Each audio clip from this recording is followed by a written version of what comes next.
est-ce que vous jouez n'a pas invalidé n'a pas tout na ba parti politique té beaucoup que ça bango que non té va décider sur les sorts il y a opposition congolaise papa ça n'a pas de sens on dirait baloka qui pensa président Félix Banvuta qui ça n'a pas de sens comment un monsieur populaire local laïe a outi parti il y a mon parti principal il y a opposition depuis plus de 30 ans il y a lutte et il y a bani partout a outi parti etikala ko yibate etikala ko se compromettre té yemo ko individu ya Félix atikala ko ndima primature té na ndenge ya o bani ba pesere na ndenge ya mabe aboyi pour nani intérêt ya peuple vous avez un homme fort avec vous vous allez choisir un faible mais vous dites que celui qui est fort a commis c'est fort mais c'est quoi cette histoire bomoko ya mboka e peuple azonyo kwama tozalande bomoko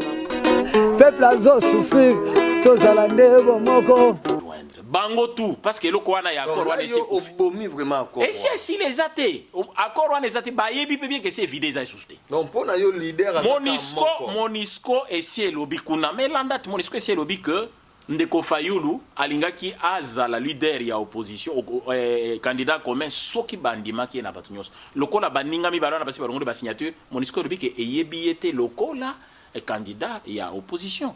Déjà, ayebi yepe, ndeko Fayulu paza oyebi déjà que eza kokoso. To perdre tant de temps etikali muke, bon longwa na eloko wana ici kwei, ezate akoro wana ese siri, ezali complot contre la nation. Ba manipula kinde bino. Bon comprenez makambo elekiti. Sui ba mvutema soni to yebite.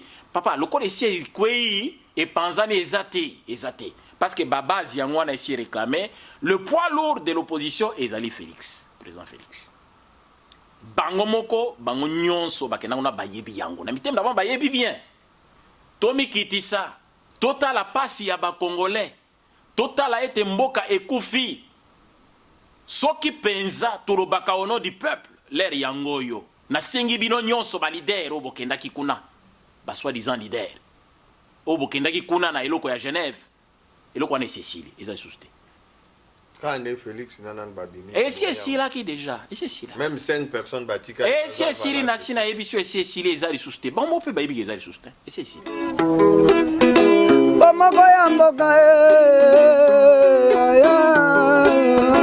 bomoko ya mboka mboka sengele zala malamu ya bato mingi wana Kongo kolia na pasi ya kelasi ya bana kutu na pasi aya kokunde bembe kutu na pasi aya yango bomoko ya mboka eye po etalisa bino makambo nyonso ezokoleka na mboka bomoko ya mboka tozala bomoko ya mboka peuple azonyokwama tozala nde bomoko peuple azosouffrir tozala nde bomoko ozala posa ya kolia soso bapesi yo nde matembela bafonctionnaire basapato ekomi lokola monoko ya ngando tika tozala bomoko na mboka bomoko tala tuyeba yango ntango yo oza konyokola peuple uyebaka ke peuple wana oza konyokola ye nde nzambe atinda aza kusufriri lobi buku kimi na wapi ha bomoko ya mboka bato bozadi na dibanda ya mboka boyeba bobunda pona mboka mboka ezala bomoko ya mboka bandeko bolanda biso na 3 fois w.bomoko ya mboka bakesio ozala yanga baréponse eza ya pasteur Louis Muntu o azali membre ya UDPS aza koloba na kombo ya UDPS na pokwa na lelo jeudi o tozali. Première question nanga papa na kwa ki ko tuna yo, est-ce que oza koyeba accord ya Genève? Oui, nayebi accord ya Genève mala. Est-ce que koki ko expliquer biso accord à Genève? Accord ya Genève ndeko Jean ezalaki boyokani entre ba parti ya opposition ya mboka na biso Congo. Bayokanaki lokola président Nabiso Félix azali mutu rassemblaka un rassembleur amonaki que ezalaki pe malamu koyokela bandeko misusu ya baparti misusu kosangana elongo kokende ensemble na élection kozala liboke moko pona kosilisa komettre fin na régime oyo ememi mboka bipai tozalelo yango wana bayokanaka bapona candidat moko parmi bango oyo akorepresente opposition yango wana bakendaki na Genève ndenge oyokaki makambo ya ba Genève akoresalama na Genève bakenda na Genève ezaki pona kopona un candidat commun pona korepresente opposition bakendaki maponami esalemaki ndenge biso toyoki biso nyonso masolo mais toye ko découvrir que ezalaki mitambo maponami wana esalemaki malamu te parce que bazalaki na critère o bapesaki bango moko baoyo bakendaki oyo babengaki ba leader ya opposition bazalaki 7 mais na kokamwa ba respecter lisusu critère to oyo epesamelaki na bango moko pona kopona leader pona kopona représentant candidat commun ya opposition yango wana omoni après bakoro wana lokola esalemaki malamu te todécouvraki ke ezalaki plus que bombe à retardement yango omonaki président oyo ya biso Félix aretiraki signature na ye na ngambu kuna toyoki pe que président Vital Kamerhe ya UNC aretiraki pe oyo ya ye signature po ye pe base na ye emonaki clair te base ya UDPS emonaki clair te président a eu conscience amoni te likambo eza yango te ezali bombe vraiment retardement abimi na oto bengi complot autrement lelo accord wana eyebani lokola complot contre la nation congolaise bakendaki ko comploter soki batikalaka na eloko wana ezalaki liwa mobimba ya Congo kufa ya mboka alternance otulukaka elingaki monana te changement elingaki ekota te régime wazawana ezawana sikoyo elingaki ekoba ndeko bato balingaki bakabola pouvoir lokola lipa ne bamesana kosala yango na Sun City nde loko oyo balingaki basala lisusu neti Sun City bisi Dieu soit loué bato bazu conscience miso efungwami comprendre ba signature ba retirer et lelo tozali na kimia tozali na kati ya komibongisa pona kokende tout droit vers élection na président Nabiso président Félix Tshisekedi. Merci beaucoup papa. On a moni ce qui n'a tiki ko kende vraiment pour na moni oza vraiment na lire wana ya ko kende déjà ya ko kende. Mais nangina sinale bino ce que oza na besoin na biso bomoko amboka webika système e komi ya ba base. Donc c'est que ngabe funa le kana base na meka otuna pona système ndenge za. Papa olobi loko moko olobi ezalaki na ba critères oyo bandai ko senga pona accord ya Genève. Okoki komeka ko expliquer biso ba critères yango ezalaki nini? Ndeko Jean pona kokende ozala mulayi te. Eloko ya liboso po yo se retrouver kuna il faut d'abord ozala po ba bibengaki ba leader ya ba parti politique. Faire d'abord ozala na parti politique ndeko. Je crois que eloko ya liboso yango wana parce que lisanga wana balobaki ezalaki lisanga ya ba chef ba leader ya ba parti politique ya opposition. Déjà eloko ya liboso yango wana il fallait oya ke kuna lokola leader ya parti opposition il était censé kozala na parti. Eloko ya liboso to découvrir que batu ba se retrouver kuna bazala na parti politique te papa. Kasi ne eloko ya kokamwa yango wana tolobi o eza likambo ya kokamwa makasi. Bazala ki 7. Sikoyo balandi obakolanda biso. Esengeli pe bomituna.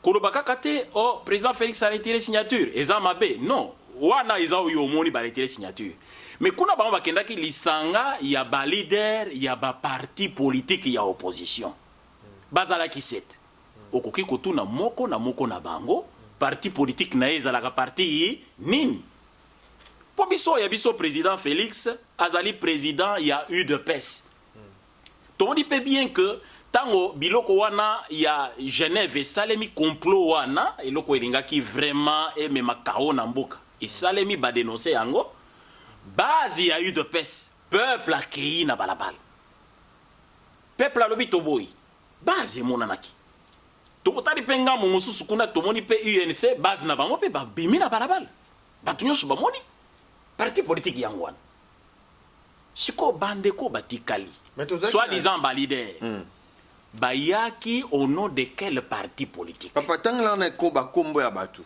bandeko ba meka Olanda lisusu ba meka ko rappeler kaka moi rappelle papa oyo biso toyebi tozalaki na ndeko Félix Tshisekedi parti na ye UDPS tozalaki na ndeko Vital Kamerhe parti na ye UNC tozalaki na ndeko Moïse Katumbi parti na ye nayebi te nayebi kaka plateforme ensemble mais parti na ye moko nayebi te ngai nayebi te tozalaki na ndeko Muzito parti na ye nayebi te nayeba kazalaka na Palu nayebi bongo kazalaka na Palu et puis nayebi lelo ke Palu ekei ko soutenir front commun pour le Congo ya Kabila na bashadari dans une opposition te nayebi te wana ngai mutu na kotuna nayebi te parce que mutu na avant okende ko juger retrait ya signature ya président Félix banda d'abord kotuna bango bakena osangana soi-disant ba leader ya ba parti politique bazalaki censé appartenir à des partis politiques. T'as déjà combien? Natangi ndeko Félix, natangi ndeko Vital Kamerhe, natangi ndeko Moïse Katumbi, natangi ndeko Muzito. Oh, yé pas dans la partie te. Na yebite parce que azalaka ya Palu. Azalaka ndeko azalaka premier ministre, azalaka na compte ya Palu. Mais quand est-ce qu'il y a longwa Palu na yebite hein, naza oyeba penza bien. Est-ce que wana aye na compte ya Palu na yebite mais eloko nga na yebike Palu eza na Kabila sikoyo. Ezalaka na ye utakala et puis bazana yelongo. Mais ya yaki na compte à parti nini? Mutuno bokutuna ndeko Muzito. Yimo kwa yeba. 5. 5e tozali na ndeko Matungulu. Parti na ye. Il faut kotuna. Yemoko aloba parti na yo ya yaki ko représenter parce que tout moni base ya batu wana te ko réclamer. Tout moni te. Tout moni base na bango ko réclamer te ko loba te biso pe to soutenir nene biso te tout moni te. Tozalaki na ndeko Fayulu. Parti na ye yebani quand même yebi yo moko pesi réponse mais tout monde qui pété base parce que problème ezala problème à parti politique makasi nango ezali base papa et 7e parti pour 7e ezala ki Mbemba Jean-Pierre Mbemba oyo président ya MLC voilà siko bato yo basangana ki au nom ya opposition. Donc, au moins, il y a 3 personnes au parti politique. Il y a un parti politique. Et ils ont bien été. Ils ont bien pesate. Papa, infiltration ou bien? Papa, quand tu as une infiltration, ils ont une. Et ça, quand tu as une infiltration, c'est que si tu as censé causer la tête, ou est cocotte. Vous avez et si tu as censé causer la tête, balobi que awa ezali ba leader, il y a ba parti politique, il y a opposition. Yo oza la parti politique. Au combien on a n'engeni? Mais bazaka bango na ba président Félix. Papa kozalana président Félix Eline Kolobate que yo za leader ya opposition. Bazaki na opposition bango misatu ba simbana. Soki yo ozwi problème na Kabila Eline Kolobate comme leader ya opposition. Papa lelo ezana makambo ezo ko salema oyo peuple congolais faut afungole miso ayeba. Mutu azali na mbongo na ye, mutu abandi kote ka image na ye. À tel point que babengi ye leader ya opposition na Congo azaka na parti politique. Pona nini azana misolo azoteka image azoleka na ba presse interna na ba presse accueilli à lobby mais parti politique na yo ezali nini bakobenga o leader ya parti nini. Ok kosanga moko de JPC bisoto mais kasi ti ya liboso yango wana ezalaki problème ya parti politique mais déjà tu retrouver que ezana bato yo ba parti politique eyebanité donc bato sans base erreur à liboso ngana or tozana kati ya démocratie ezali le pouvoir du peuple par le peuple et pour le peuple awa balobi baye ko défendre intérêt ya peuple quel peuple yo ko défendre quand tu n'as même pas un parti politique quel peuple.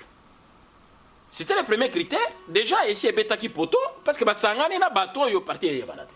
Mais bino koma bokoti ka président na bino a okende ko sangana na batu o baza balobi ba leader. que bato bazana bango ba leader te. Baza ba leader mais il y a ba parti politique mon côté auto lo bela le loi. Comment bokoti kabino na ba base na bino mingi ko ma ba base. Base et permettre ba président Kamere, président Félix ba bima ba kende ko sangana na bato bazana na ba base te. Papa otuni mutuni ya malamu.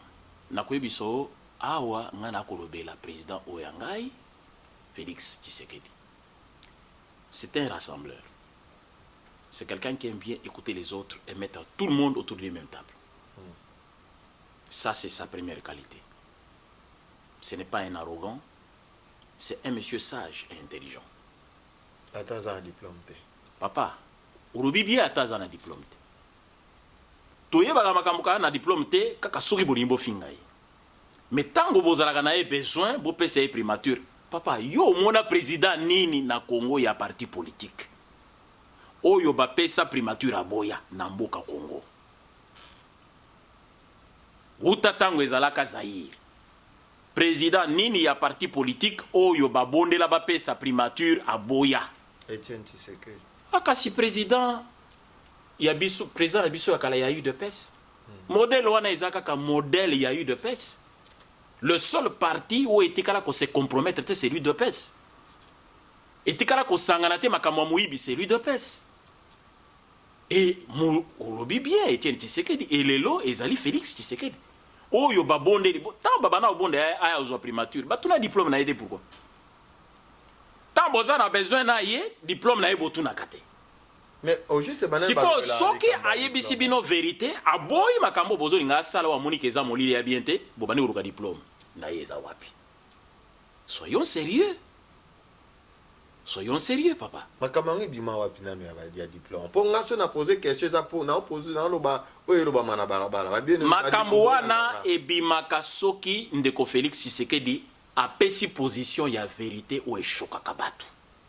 Ozomona. Baini na yo bazana ngambo oyo. Bangone ba obana tutinda batu bo finga ye bolo baboye.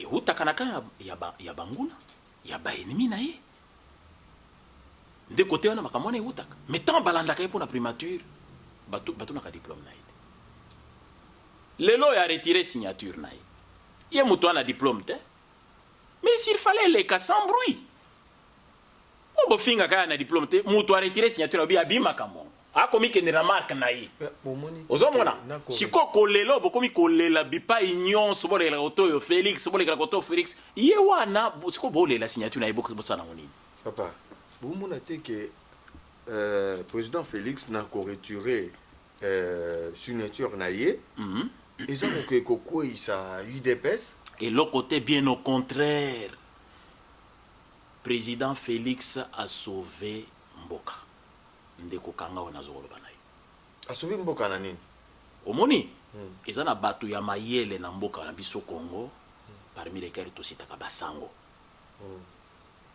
landa na marche ya le 26 ya mois passé oyo lisanga ya opposition esenga basala pona koboya machine à voter o bakobenga machine à voler et puis kolobela likambo koboya likambo oyo bateli kotela likambo ya fichier électoral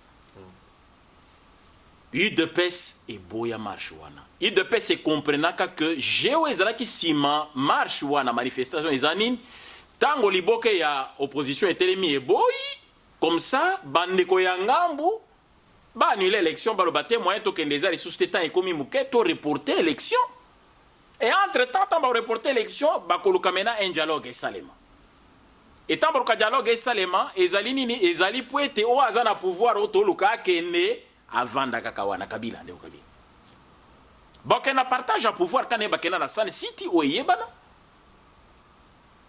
après sabino que bakabola omoni ezali intérêt ya ezali yango UDPS papa primature UDPS e boya yango la seule fois oyo UDPS endimi bazwa primature ezali na cadre ya accord ya 5 ans. Parce que accord wana e prévoyait ki makambu nyonso polele papa partage à pouvoir na yoka papa partage à pouvoir ezalaki bien défini timing ya transition wana e yebanaki primature elingaki ya na UDPS mais yo moko monaki ndenge bandeko bazana nga mbabanga kasi bapesi bino babanga kombo omoni primature oyo biso tondima UDPS ezalaki na cadre ya Senghor. Ah, donc to yebaka ki wana baza mongo ya IDPS ça IDPS te baza IDPS te. Oh, accord ya Senghor batikala ko appliquer te papa. on va appliquer bapesa na IDPS ndeko ba appliquer eloko titi lelo communauté internationale ni balo baleki wana nyonso elobelaka ndeko nanga elobelaka accord ya Senghor communauté internationale elobelaka esengaka application intégrale ba oyo yo zoloba na ngai ote banoma x banoma y bazali batu oyo pouvoir eza wana oyo tokuluka tobengana bakenda ko yiba ezali bato bakenda ko déboucher na kati ya UDPS oyo balanda mbongo balakisa bango ndio bakenda kuna et tala bango bala lelo bazawa yasuka wao ba déboucha wa waza premier ministre Bichibala zawa azana kati ya front commun pour le Congo biloko ya Kabila. Est-ce que vous pouvez comprendre UDPS se retrouver dans le front commun pour le Congo? Non, ananda kimbongo. Nde esikamoko oyo UDPS endima primature kaka na cadre wana ya Senghor. Malheureusement, batikala ko appliquer accord wana tilelo ça pose des problèmes. Ndeko Fayulu alobi akokembe élection mais sans machine à voter. Ndeko Tshisekedi alobi même na machine à voter ou sans machine à voter, il y a aucune élection. Ok, il y a une souka. Papa, pour nous, on a place beaucoup na Congo. Mais quand on a expliqué que tu as une machine à voter, wana risque na ngweza nini? Malamu na ngweza nini? Oh, bino bo signer nyonso. Mais quand on a expliqué balande ya bomoko ya mboka. Ndeko na lingina lo babo. Lelo oyo, il faut toyeba que seul moyen pour être to bengana Kabila na pouvoir, c'est par les élections. C'est par les élections. Et UDPS et boya violence. Yangoana et pona nzela ya ba élection pona alternance et ça de makanakati ya kimia. J'ai ya batu oyo bazali na pouvoir.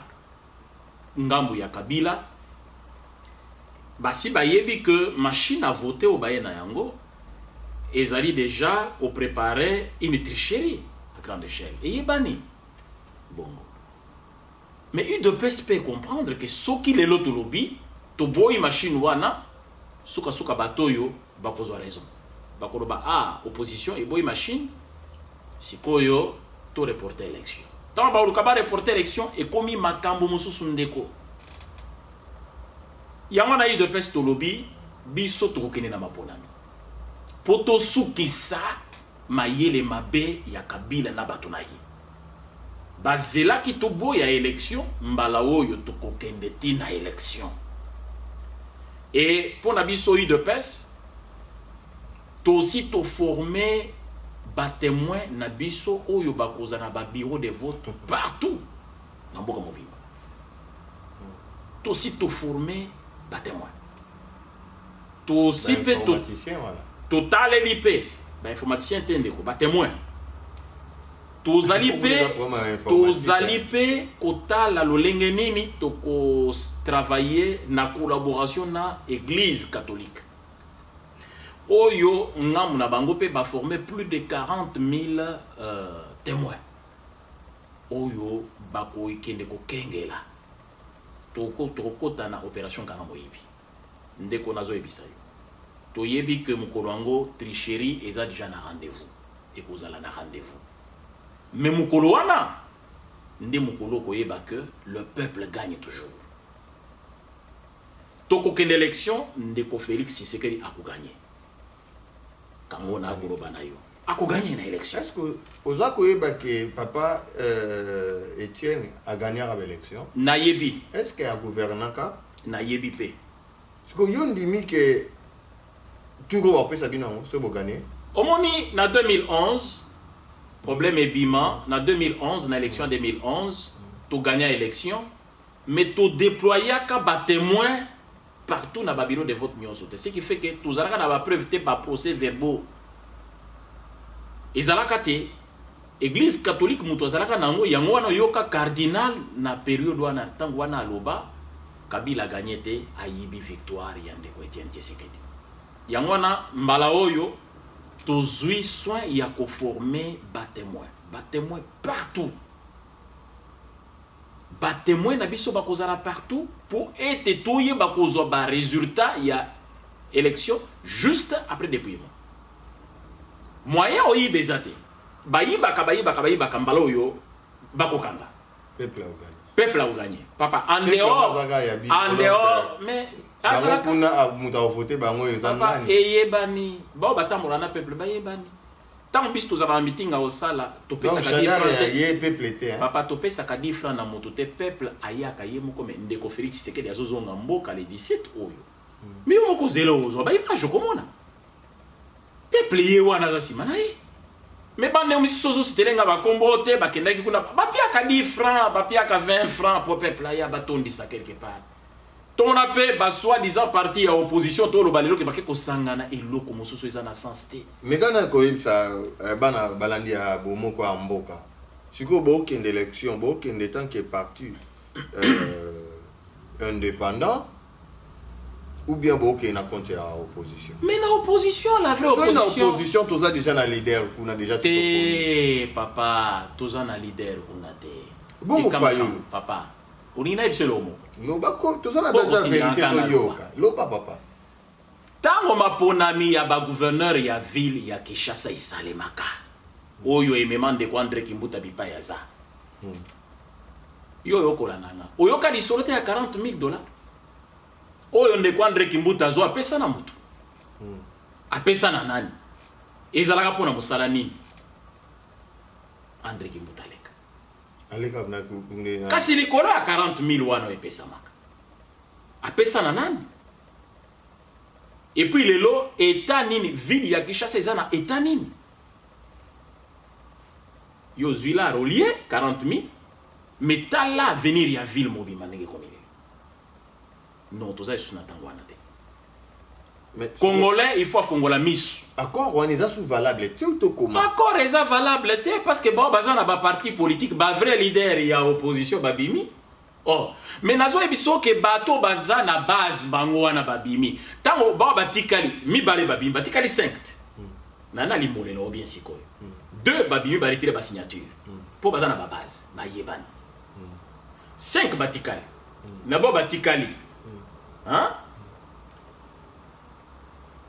Moko anyataka mboka te. Yo yebi liso. Mais mazembezali. Izela mazembezali. Mais yé akoma kana mboka ta na problème te na milito na mboka. Azalaki pe candidat na élection wana. Vous comprendre?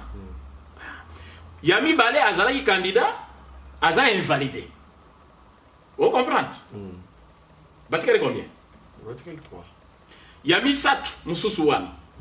Aza pété. Vous comprenez? Batikale combien? 2. Mais comment est-ce que vous jouez? N'a pas invalidé. N'a pas tout n'a pas parti politique té. Bon que vous savez que non té va décider sur les sorts il y a opposition congolaise. Papa ça n'a pas de sens. On dirait baloka qui pensa président Félix Banvuta qui ça n'a pas de sens. Comment un monsieur populaire local laïe a outil parti il y a mon parti principal il y a opposition depuis plus de 30 ans il y a lutte et il y a bani partout. A outil partout et tikala ko yibate et tikala ko se compromettre te. Yé moko individu ya Félix atikala ko ndima primature te na ndenge ya o bani ba pesere na ndenge ya mabe. Aboyi pour na nini intérêt ya peuple. Vous avez un homme fort avec vous. Vous allez choisir un faible mais vous dites que celui qui est fort a commis ses efforts. Mais c'est quoi cette histoire? Aventure ni. Où est aventure? Mais tu qui va voter et qu'on a voté, il y a un déco Félix, ça peut ça qu'on a. Papa, oui, bilo mususu. Pour tu qui est mon déco Félix a voté qui faillit. Il y a mon gars top battu parce que c'est qui dé ni ne vote. D'abord, mutuna muto mi voter yo moko et deuxième vote ils allaient au voter ceux qui étaient nani à cause à la place.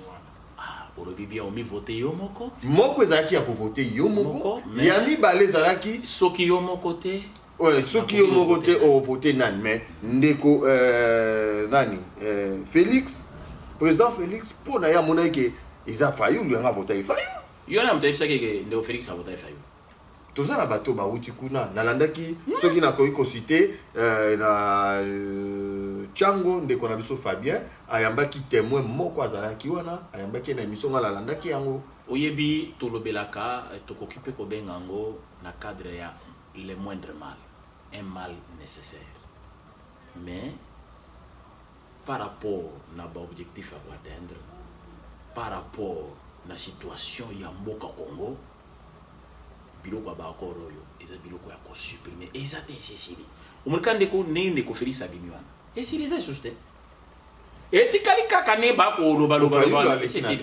naza koyebisa yo akoki koleka 10 000 fois na TV5 échanger nini échanger le côté bis tokokende na élection président Félix akende na élection ya le 23 lokola candidat ya opposition okolandanga papa aza kokende président Félix Tshisekedi akokende na élection ya le 23 décembre oyo lokola candidat du peuple candidat du peuple peuple nde mutu a investir ye alobi kende kuna na élection o kende ko memela biso mbongwana na makambo ya mboka oyo président Félix azali candidat président Félix aza kokende élection UDPS le peuple est avec lui et comme le peuple gagne toujours papa le peuple va gagner okomonango le peuple le va 23 gagner au Comora que le peuple va gagner ba calcul nyonso na ba machine soi-disant à voler et tout au Comora que ba plan nyonso na ko échouer le peuple va gagner le peuple va gagner o ezali to ebité zaka IDPS mutazaka na peuple lokola bango ka batu bazana na ba base na bango batu ba gagner côté kunate donc babi côté kunate bon papa oui et papa nalingi omeka kota la caméra omeka ko conseiller les 7 leaders ya opposition oyo bakendaki kosigner na accord ya Genève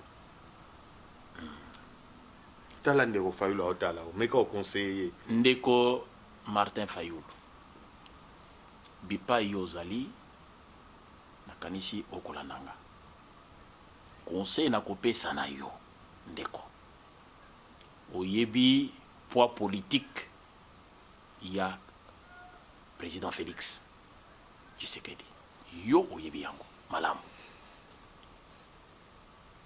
conseil na kopesa na yo bato oyo bokotaki ya Genève esezindi eza na avenir te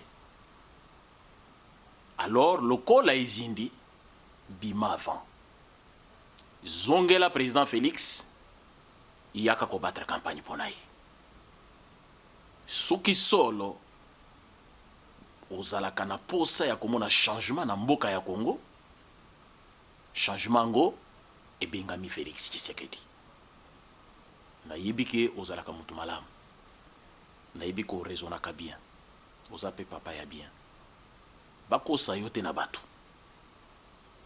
bipai nyonso bazolinga babima bino wana bokende pai te zongela ndeko Félix Tshisekedi zongela ye yaka kobattre campagne mpona ye tomona ndenge nini tokosala po ete tolonga etumba oyo tala ndeko président Mbemba aza kotala président Mbemba azali président ozali président oza na parti munene pe MRC oyebani bien que yo yaza na base bien que yo oza invalidé conseil na kopesa na yo yaka kosunga ndeko na yo président Félix po yo oyebi poids politique na ye malamu oyebi yango yaka kotia loboko po ete président Félix ayeba ko gagner ba élection ya le 23 mbongo na ekota na mboka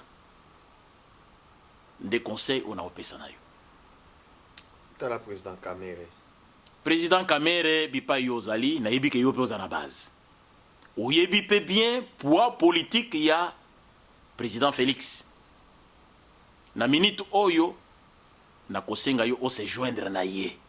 Se joindre na ye. Pourquoi?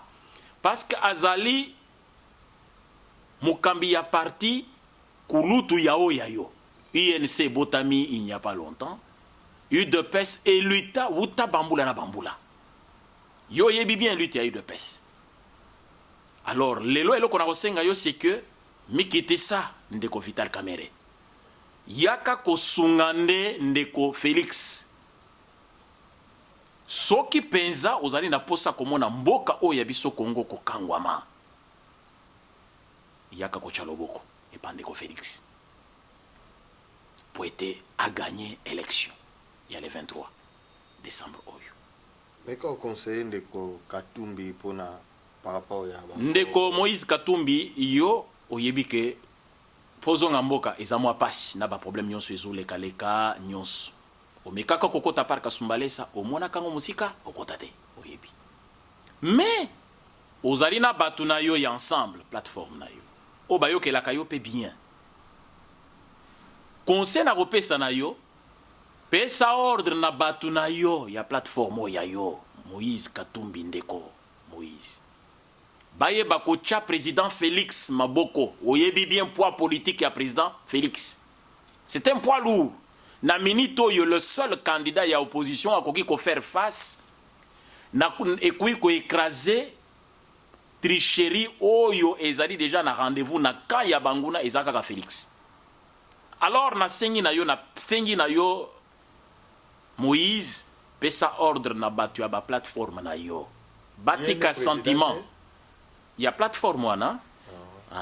En tout cas, akambaka bango. Na ebi bayo yela ka ebi. Parce que makamnyo so basala na komona ye ensemble. Pesa bango ordre pour te baye ba ko apporter soutien na bango total na président Félix. Parce que c'est le seul candidat sur terrain valable de l'opposition et c'est le seul poids lourd sur terrain. Ou akosa la face na makamunyo so mabe o basi bongisi na bande na biso ya front commun pour le Congo. Président Muzito pa otala. Président Muzito bipa yozali na sengi yo emblément landa président Félix. Mambongo na. Ah, soki mambongo na ezali azape moto auti côté ya Bandundu akokipe kosunga azana oya komema mais aya kocha oya kocha pe président Félix Maboko pour être victoire. Élection il y a le 23 décembre oyo ezala élection historique pour Namboka Nabiso Mbongwane Kota président Félix a gagné. Et quel président Matungulu? Président Matungulu n'est pas pena sengi à se joindre. Bango tout parce que le Kwana ya accord wana c'est vraiment accord. Et si les athées accord wana les athées ba yebi bien que c'est vidé za susté. Donc pour na yo leader Monisco et si lobi kuna mais landa Monisco c'est lobi que Ndeko Fayulu alingaki aza la leader ya opposition candidat commun soki bandima ki na batunyos lokola baninga mi balona basi balongo ba signature Monisco lobi ke eyebi ete lokola candidat ya opposition déjà ayebi yepe Ndeko Fayulu paza oyebi déjà ke eza kokoso to perdre tant de temps etikali muke bolongwa na eloko wana ici kwei ezate accord wana c'est sérieux ezali complot contre la nation ba manipula kinde bino bo comprendre makambo elekiti. Si banvoutement soni toyebité papa le corps ici kwei et panzani ezate parce que base yango na ici réclamé le poids lourd de l'opposition ezali Félix président Félix bango moko bango nyonso bakena na bayebi yango na mitemba ba bayebi bien Tomi Kitisa total la pasi ya ba congolais total a été mboka ekufi soki penza torobaka au nom du peuple l'air yango yo na sengi bino nyonso ba leader o bokendaki kuna ba soi-disant leader o bokendaki kuna na eloko ya Genève eloko na Cécile eza susté quand Félix nanan badimi et c'est là qui déjà et c'est là même 5 personnes batika et c'est na sina ebisio et c'est les ali susté bon mo pe ba ibi ezali susté et c'est ça va quoi à sobumi accord ya Genève to komi na biso pe na suka ya émission na biso par bi bolingi kaka président Félix a kende donc yem kam tako ke na présidence te ebité so ezande ka baloba ki za système tribal ce qui on ba continuer na ngo kaka balingi ta ngo ba bango na bango ka bazala kuna bien nenge nini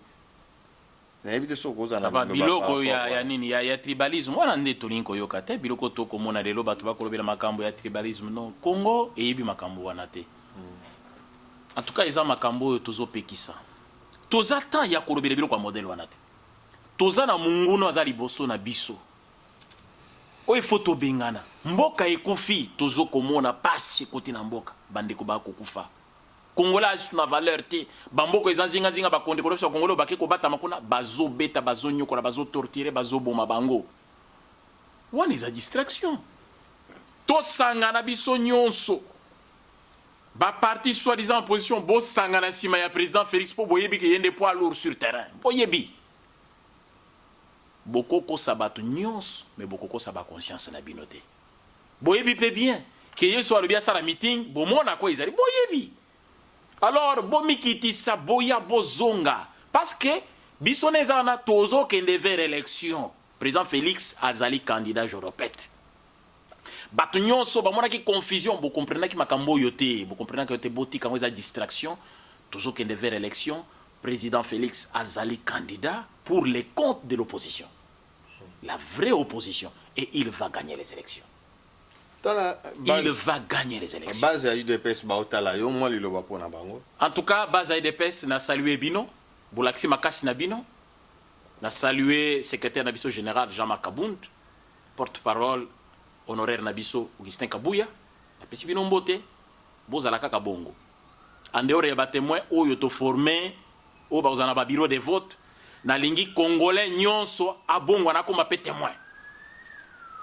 Donc Congolais nyonso bipa yozali likambo etali yo en dehors ya ba témoin ba formé yo pe mukolo wango ezaka ka mukolo moko bokende ko zingela ba bureau de vote mukolo ya vote papa maman koko tango ekoki telema lamuka kolala lisusu te mukolo ya vote ya le 23 bobongo na bino nyonso ba témoin tokanga muyibi. Merci beaucoup, Bolanda Kibisona. 3x W.Bomoko Ezalaki Abinondeko, JBK, Dengetolobaka, Moto, Katina Molimo, Nayambela Kibino, pasteur politicien, Oabengamina Komboya, Papa Louis Muntu, donc pasteur Louis Muntu, Avandi Awana, envers Azali, membre à UDPS, Soki, émission Eko Sepelisayo. En tout cas, ekoza malam mo ba j'aime et oza mo malam mo komela biso na onyon soko komela biso biso tokotanga soki ekoza la tozongela ndeko tozongela pasteur pona ko bandela émission na ba question o bino boko poser tokosala yango donc toza wana pona bino donc botika malam mo botika la connecter na 3x.W.Bomoko Yamboka. Ciao. Tosalela bomoko ya mboka bana Suisse, bana Suède, bana France, États-Unis, chaîne eza moko bomoko ya mboka. Luka nini mwana mama papa ozo luka nini oloko nini ozo telengana site akaka moko www.bomokoyamboka.com. Bana kin, bana poto, bana monde entier. Oh etonga na yo campagne mambo ebele po ilanda partout na monde ba pasteur minene ba portrait ba bisite moko bomoko mboka te bino ba promotion tel niveau ba komisi biso bomoko ya mboka ozo fula e fula bisika isa moko bomoko ya mboka a lancer bino promotion ya ba produit na bino plate ozana mo publicité na yo ozana mo loko na yo olingi ke ba pesa ngo sens www.bomokoyamboka.com. tosalela bomoko ya mboka bo zape te biso tozana na bomoko ya mboka bomoko ya mboka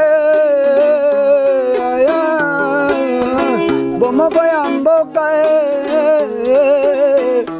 mboka sengele zala malamu ya bato mingi wana Kongo kolia na pasi ya kelasi ya bana kutu na pasi ya kokunde bembe kutu na pasi ya yango bomoko ya mboka eye po etalisa bino makambo nyonso ezokoleka na mboka bomoko ya mboka tozala bomoko ya mboka peuple azonyokwama tozala nde bomoko peuple azosouffrir tozala nde bomoko ozala posa ya kolia soso bapesi yo nde matembela bafonctionnaire basapato ekomi lokola monoko ya ngando tika tozala bomoko na mboka bomoko tala